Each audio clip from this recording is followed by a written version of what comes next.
वार्षिक स्नेह संमेलनाच्या निमित्ताने 2-3 कार्यक्रम याच्यामध्ये मिक्सअप केलेत। विलोभनीय शपथविधी सोहळा उघड्या डोळ्यांनी पाहताना मनस्वी आनंद झाला। असा सोहळा प्रथम पाहतोय, खूप छान वाटलं।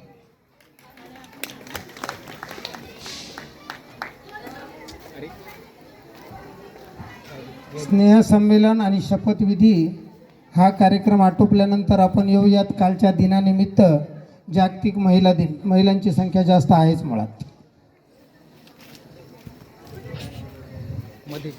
जागतिक महिला दिनानिमित्त बोलतो, सर्व महिलांना मनापासून शुभेच्छा। जागतिक महिला दिवस हा महिलांचे धैर्य, त्याग, सक्षमीकरण आणि समाजात त्यांनी दिलेल्या अमूल्य योगदानाचा गौरव करण्याचा दिवस आहे, पर्वाचा। महिलांनी घर सांभाळण्यापासून ते अंतराळात जाण्यापर्यंत प्रत्येक क्षेत्रात स्वतःला सिद्ध केलेलं आहे, निर्विवाद। त्यांचा सन्मान आणि संधी ही काळाची गरज आहे।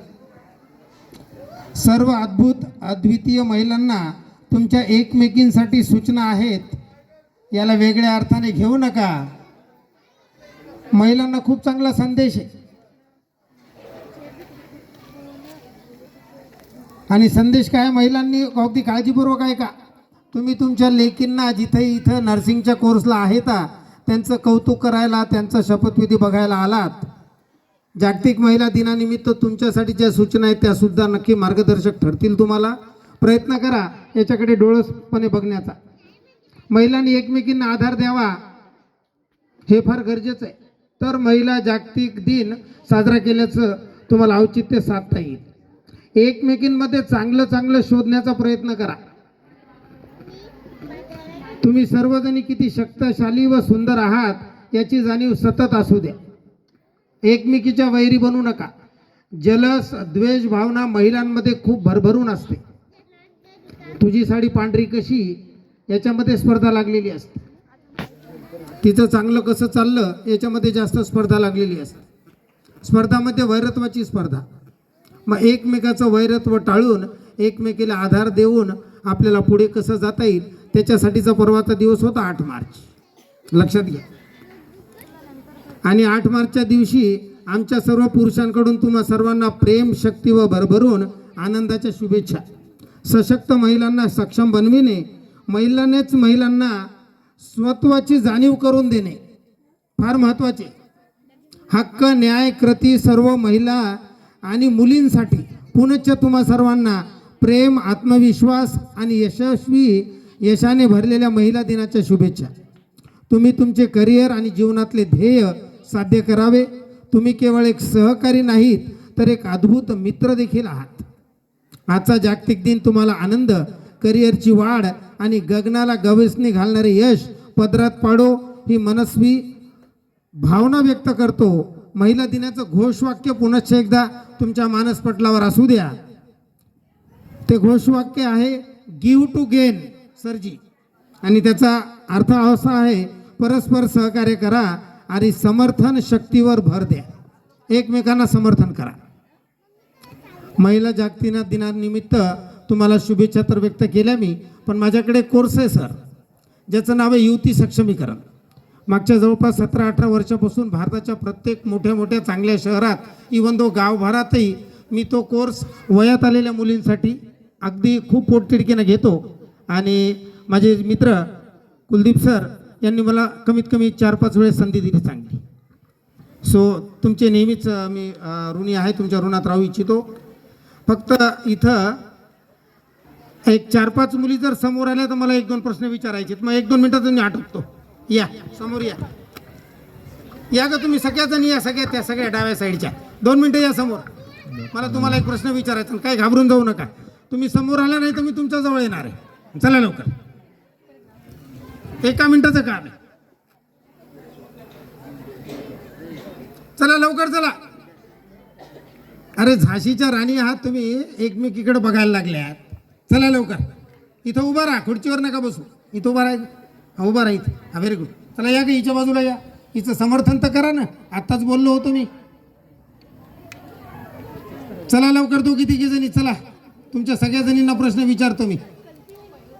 जाग हे हा ना काय विचारते तर.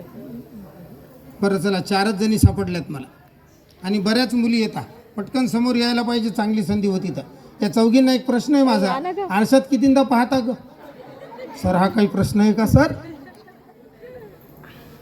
असाच प्रश्न मी माझ्या क्लासमध्ये एका ठिकाणी विचारला होता. सो एक डेअरिंगबाज मुलगी मला म्हणते, सर मी 2दा बघते. अगदी माझ्या डोळ्यात डोळे घालून ती म्हणली, सर मी 2दा बघते आरशात. आणि मग शेजारची मैत्रीण तिला कोपर मारून काय म्हणते माहिती आहे का? हे 2दा कुठं का कितींदा तरी पाहतो आपण. पाहतो की नाही? मानवी स्वभाव आहे. ह्या मुलीच नाही तर आपण सुद्धा आरशासमोरून जाताना खालून वरून डावीकडून उजवीकडून स्वतःला न्याहाळण्याचा प्रयत्न करतो की नाही? सोपं काम आहे. मानता हलवा कमीत कमी पाहण्याची भावना जागृत होते.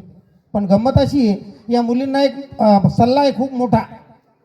आपलं बाह्य स्वरूप अपडेट करायला आपण आरशाचा सहारा घेतो. वावगं काहीच नाही. चांगलं दिसलं पाहिजे की नाही? कुणी आपल्याकडं पाहिलं पाहिजे असं प्रत्येकाला वाटते की नाही? तुम्हाला थोडं जास्त वाटतं. सोपं काम. गंमत अशी आहे, बाह्य स्वरूप अपडेट करण्यासाठी 2दा नाही 10दा नाही 20दा आरशात पहा. पण तुम्हाला एक सल्ला जे मी आता पुन्हा पुन्हा सांगतोय तुम्हाला, आरशात पाहून बाह्य स्वरूप अपडेट करणं चांगलं. त्याच्यासोबतच ज्या मुली आरशात पाहून स्वतःला अपडेट करतात त्यांनी मनात पण डोकावून पाहिलं पाहिजे. लक्षात आलं की नाही? मग जी मुलगी मनात डोकावून पाहते, मनात डोकावून पाहणे म्हणजे नेमकं काय? आईबाबांचे स्वप्न पूर्ण कसे करायचे, मला माझं ध्येय कसं गाठायचं, ह्या गोष्टी महत्त्वाच्या आहेत की नाही? मग जागतिक दिनाच्या तुम्हाला सल्ला आहे की स्वतःला अपडेट ठेवण्यासोबत अंतर्मनात डोकावून पहा. माझे स्वप्न मला पूर्ण करायचे. क्षणिक आवेश, क्षणिक स्वप्नाच्या मागे धावून आपल्या स्वप्नांचा चुरा करण्यापेक्षा मला चांगलं पाऊल उचलायचं, वाईट पाऊल चुकीचं पाऊल मला पडू द्यायचं नाही. ही जर शपथ तुम्ही मागच्या 2 दिवसापूर्वी घेतली असेल, तिला पुन्हा आज रिपीट करा. तुमचं आयुष्य उज्ज्वल होणार आहे. सगळ्या माता भगिनींना, आपल्या वयात आलेल्या मुली प्रत्येकीच्या घरात आहेत. तिची काळजी तळहाताच्या फोडाप्रमाणे आपल्या लेकीला आपण जपतो, पण बाहेरच्या वातावरणाचा प्रभाव एवढा तिच्यावर पडतो, नकळतपणे ती असं चुकीचं पाऊल उचलते. तेच पाऊल उचललं तर तिचं एकटीचंच नुकसान होत नाही, पूर्ण परिवार सफर होतो. म्हणून काळजी घेण्याची वेळ आहे. मग त्या दृष्टिकोनातून तुम्ही चौघी डेअरिंगनं खूप समोर आल्यात. तुम्ही ज्यांच्यासाठी एकदा टाळ्या वाजवायला काही हरकत नाही. पुष्कळ विषय आहेत माझजवळ, पण वेळेअभावी, वेळेचं बंधन प्रत्येकालाच आहे. खूप छान, थँक्यू व्हेरी मच. नमस्कार, धन्यवाद.